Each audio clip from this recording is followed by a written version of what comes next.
नमस्कार, मैं हूं आपके साथ सोनिया चौहान। टोटल टीवी पर आप सभी का स्वागत है। सीधे लिए चलते हैं आपको बीजेपी मुख्यालय, जहां पर गौरव भाटिया प्रेस कॉन्फ्रेंस कर रहे हैं। क्या कुछ कह रहे हैं आप भी सुनिए। दूसरी बड़ी बात, कंडीशनल बेल पे सर्वोच्च न्यायालय की जो टिप्पणी है और बड़ी जिम्मेदारी से आपके समक्ष रख रहा हूं, उन्होंने कहा है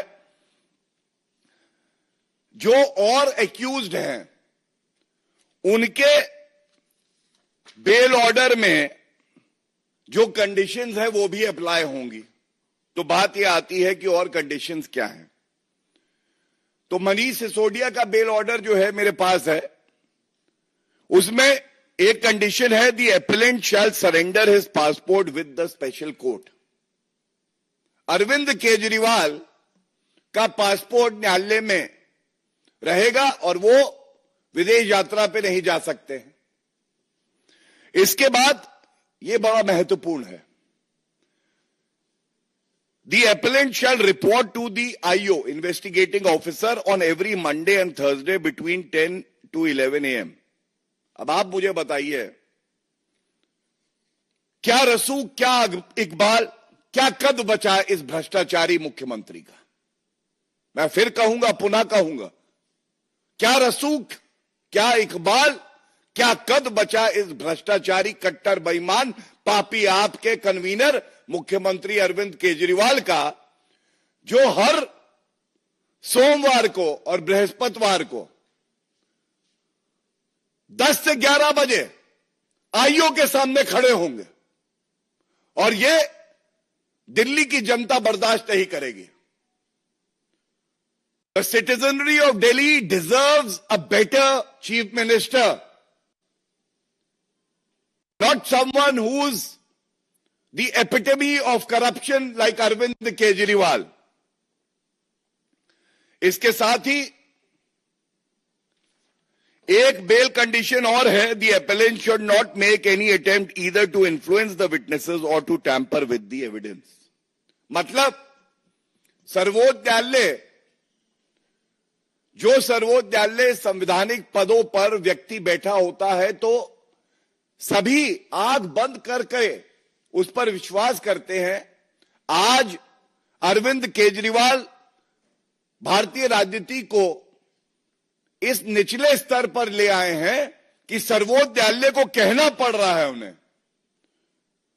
कि कंडीशनल बेल दे रहे हैं, लेकिन जो गवाह हैं उनको इन्फ्लुएंस नहीं करोगे, डराया नहीं जाएगा, और साथ में जो साक्ष्य है, जो प्रमाण है, उसको नष्ट करने का प्रयास नहीं करोगे।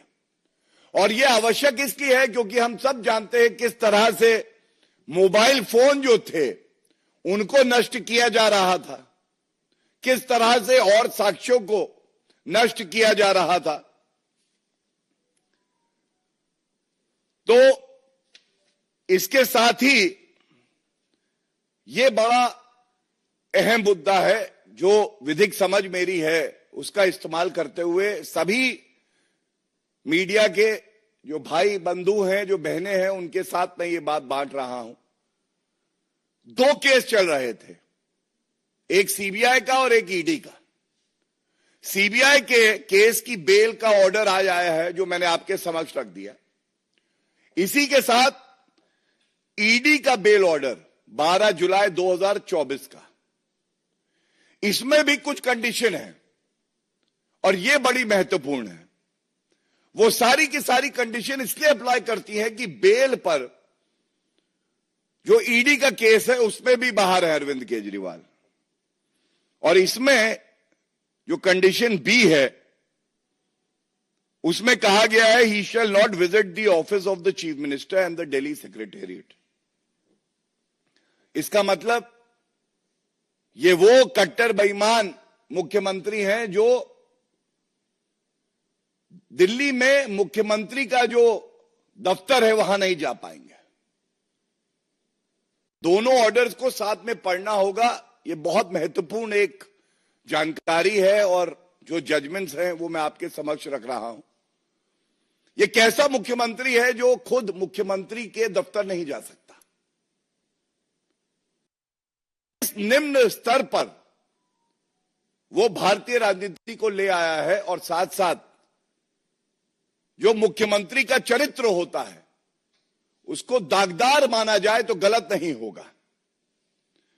He shall be bound by the statement made on his behalf and that he shall not sign official files unless it is required and necessary for obtaining clearance approval of the Lieutenant Governor of Delhi. ये भी एक condition लगी हुई है। He will not make any comment with regard to his role in the present case. He will not interact with any of the witnesses or have access to any official files connected with the case. बचा क्या? बचा ये कि जो शराब नीति की काली कमाई है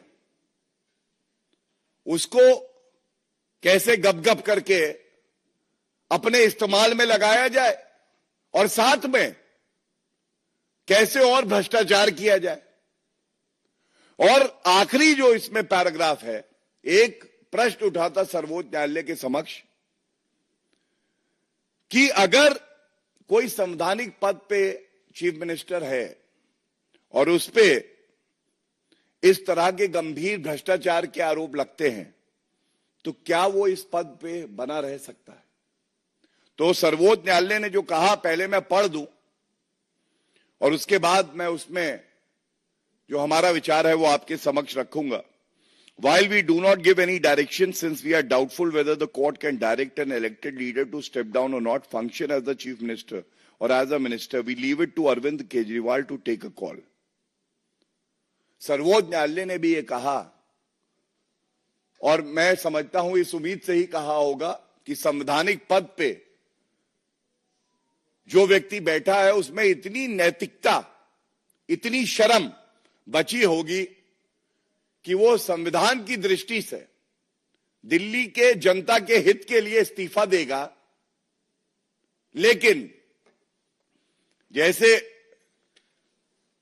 कट्टर बेईमान अरविंद केजरीवाल से नैतिकता की उम्मीद नहीं की जा सकती है, इस आदेश के आने के बाद भी उन्होंने इस्तीफा नहीं दिया। और 6 महीने जो जेल में रहे हैं, मैं पुनः कहूंगा एक दिन भी अगर जेल में कोई मुख्यमंत्री हो तो वो बहुत है। एक भ्रष्टाचारी इतिहास रच के जेल वाला सीएम आज बेल वाला सीएम हो गया है और इस उम्मीद से कि जो जनता की बात हमने इस मंच से उठाई है उसका संज्ञान लेकर अरविंद केजरीवाल तुरंत इस्तीफा देंगे। बहुत बहुत धन्यवाद। कोई प्रश्न हो इस विषय पे तो मैं ले लूंगा।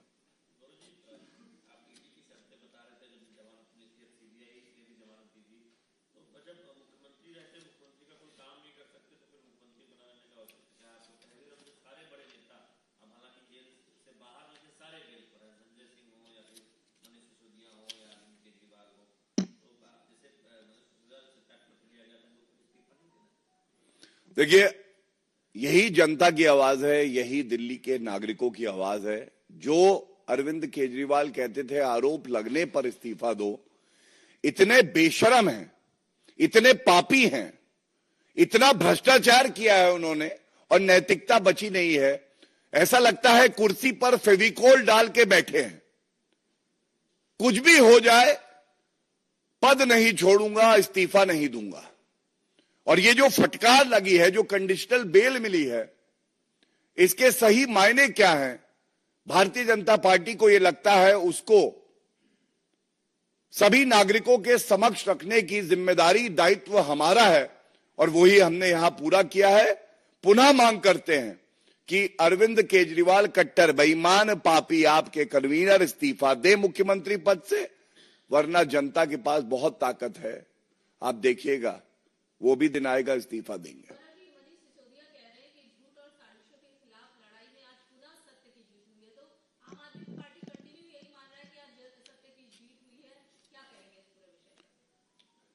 देखिए, ऐसा है जब शराब घोटाले का किंगपिन निकला है और उसको बेल मिली है तो क्वीन पिन क्या कहेगी?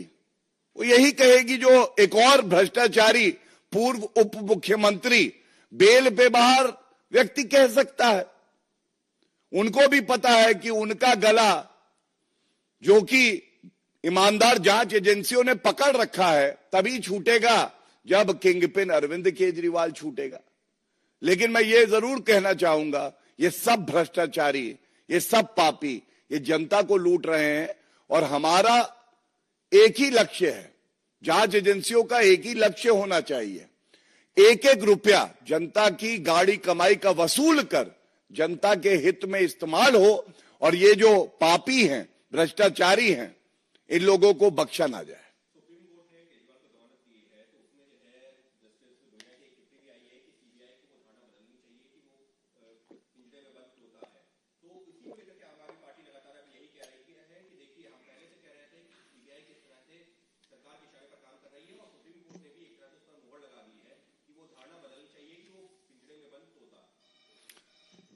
As I mentioned earlier, मैंने पहले भी ये बात कही, ये डिवीजन बेंच का फैसला है और जो सर्वोच्च न्यायालय के न्यायाधीश होते हैं सबका सम्मान होता है। जानकारी के लिए मैं ये जरूर कह दूं, bench presided bye honourable justice Suryakant, और जो मैंने आपके समक्ष रखा ये डिवीजन बेंच का फैसला है।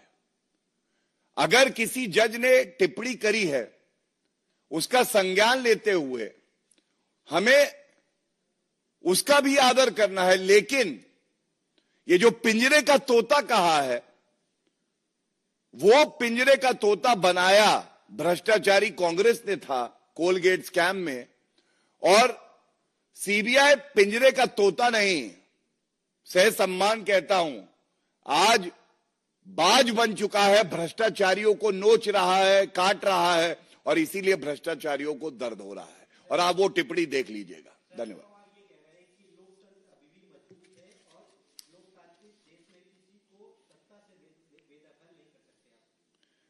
देखिए, ऐसा है, पहले तो ये घमंडिया इंडी अलायंस वाले तय कर दे, लोकतंत्र भारत का मजबूत है उनके अनुसार या कमजोर हुआ है। राहुल गांधी विदेशी भूमि पर अभी 2 दिन पहले कह रहे थे कि भारत की न्यायपालिका न्याय नहीं देती है। किस तरह से इन्होंने जो मुख्य न्यायाधीश हैं भारत के, उनकी एक तस्वीर आदरणीय प्रधानमंत्री जी के साथ सार्वजनिक हुई तो आरोप लगा दिए। और आरोप लगा कौन रहा है? ये सारे भ्रष्टाचारी, चाहे वो राहुल गांधी बेल वाले हों, सोनिया गांधी बेल वाली हों, अभिषेक बैनर्जी टीएमसी, जिन पे खुद भ्रष्टाचार के आरोप हैं, पापी आपकी तो हमने बात कर ही ली। तो मैं इतना ही कहूंगा, जैसा आपने देखा कुछ फैसले पक्ष में आते हैं, कभी कभी फैसले विरोध में आते हैं, आप उससे सहमत ना हो, लेकिन न्यायपालिका पे सवाल उठा देना, to cast aspersions on the judiciary by the India Alliance, by the Congress Party, by Rahul Gandhi, it is unacceptable, and it is a sinister design of Mr. Rahul Gandhi and partners of India Alliance to destabilize the democracy of our country and to weaken the judiciary, which is independent and which is an institution of high repute, high caliber, and people of India have utmost faith in the judiciary of the country. Thank you.